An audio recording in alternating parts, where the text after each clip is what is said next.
Ang Pilipinas ay may 30 Luzon, Visayas at Mindanao. Bawat pulo ay may sari-sariling tanyag na kagandahan, mapatubig man o mapalupa.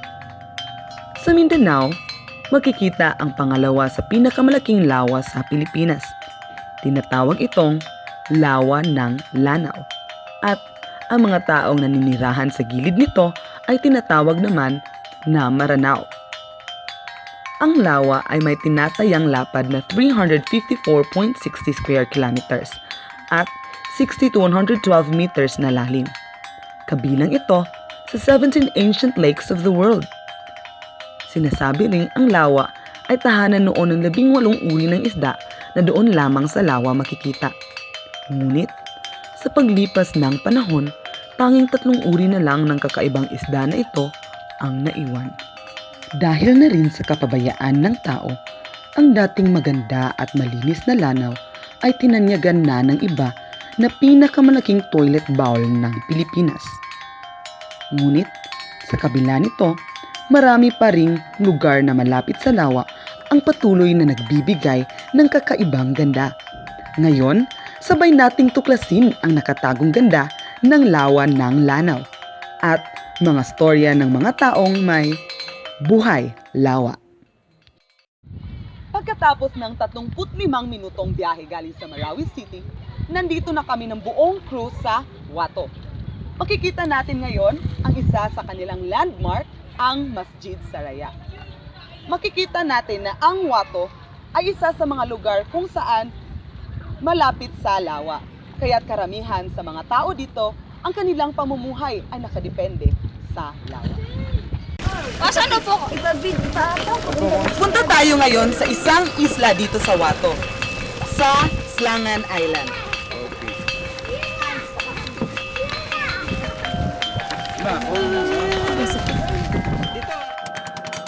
Ang Slangan Island ay isa sa tourist spot dito sa Wato. Kaya ngayon, sabay nating tuklasin ang ganda ng Slangan Island.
Sa isang di kilalang municipality dito sa Lanao del Sur, di natin lubos akalain meron palang ganito kagandang isla.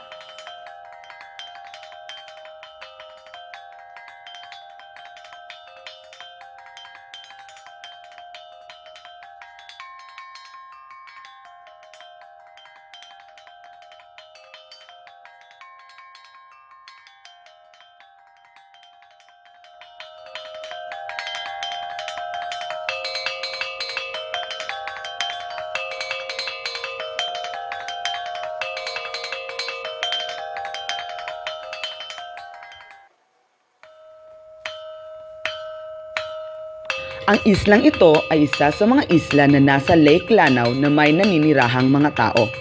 Kasama ng aming mga crew, naglakad kami at lumibot sa buong isla.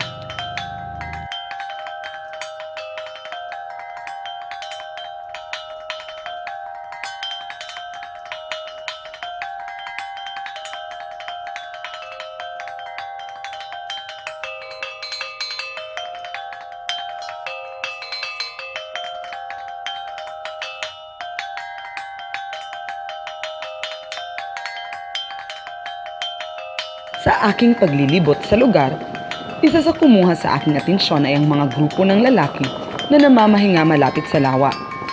Isa sa kanila ay si Tatay Alonto Makaling.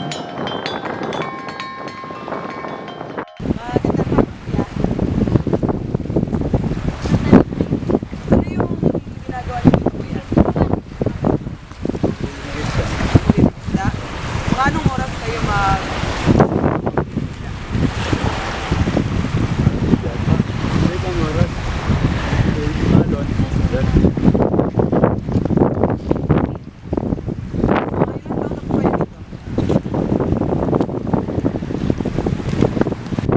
May asawa na po kayo?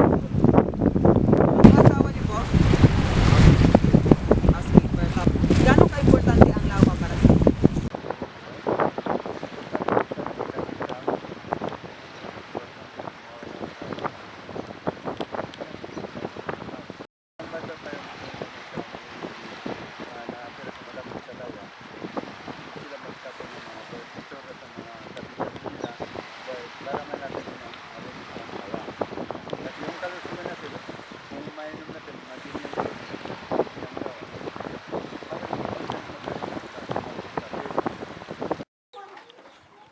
Opo, ay. Magandang hapon, te. Pwede kayo ma-interview? Pwede. Ilang pamilya po kayo nandyan sa loob? Dalawang pamilya? Sino yung kasama mo dito sa bahay? Yung asawa ko lang. Ano yung trabaho ng asawa mo? Pangisda. Magkano naman po yung kinikita niyo sa isang araw? Minsan 200, 300. Binabudget. Sana mamaragan girapon. Dagan na da kuasda. Dagan man adon gitu. Dagan marasay. Kakunsi kakuyirgan sa. Kasi siyempre kapag sinugod na kukuakunan girakan kita na sa ranaw kakun ka sa pamasok sukat ka na. Siyempre matunggu gira kapit kita. Gira mira ko na halungan na marante. Maragan marasay. Gano'ng ka-importante po yung lawa para sa inyo at sa pamilya niyo?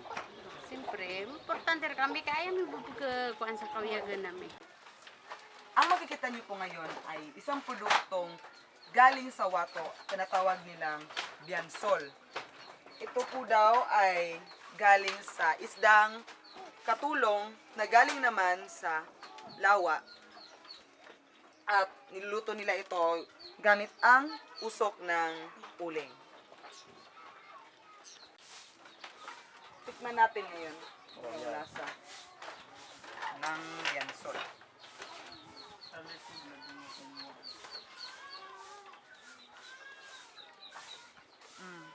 Masarap siya, ang lasa niya maalat. Maalat, para siyang tinapa. Oh. Ang 10 ganito daw ay binibenta nila sa 20 pesos. Kumikita sila ng 200 sa pagbebenta ng biansol. Salamat kuya ha. Salamat po sa papatikim sa amin ng biansol. Kuya. Titikman ko ngayon ng isang putahing maranaw na kung saan ang hipon ay nanggaling mismo sa lawa. Ano ang tawag nito, ante? Udang. Udang. So, udang ang tawag nila dito sa hipon. Kaya ngayon, titikman ko. Magkano to, ante? Sabi daw ni ante na ang tubig na to ay galing mismo sa lawa. Tikman natin. Ito lang, masarap. Noong February 26, 1992, naiproklama ang lawa bilang isang watershed reservation sa ilalim ng Presidential Proclamation 871. Nakasulat dito na ang lawa ay isang protektadong yamang tubig para sa mamamayang naninirahan at nakapalibot sa lawa. Nabuo ang Lake Lana Watershed Protection and Development Council o LLWPDC sa pamamagitan ng Memorandum Order 421 noong August 14, 1972 kasama ng mga miyembro ng iba't ibang ahensya ng gobyerno tulad ng National Power Corporation, Armed Forces of the Philippines, and Mindanao State University. Isa sa pangunahing responsibilidad nito ay ang pagpapanatili sa pagreserba ng lawa at tumayo bilang policy governing body sa lahat ng proyektong iimplementa para sa kaikunlad ng nasabing lawa. Ang batas na ito ay nabuo para sa epektibong kaunlaran at proteksyon ng Lake Lanao na hindi nakakaapekto sa kapakanan ng mga taong nakatira sa naturang lugar. Isa lamang si Kuya Alonto Di Macaling sa mga taong tanging sa lawa lamang kumukuha ng ikinabubuhay. At ang payo niya ay hindi lamang para sa mga taong naninirahan dito sa lawa, ngunit para sa ating lahat na dapat pangalagaan natin ang mga likas na yamang pinagkaubaya sa atin ng may kapal. Ako po si Rose Marian Grace Mission at ito ang Kasaksiyan Akin.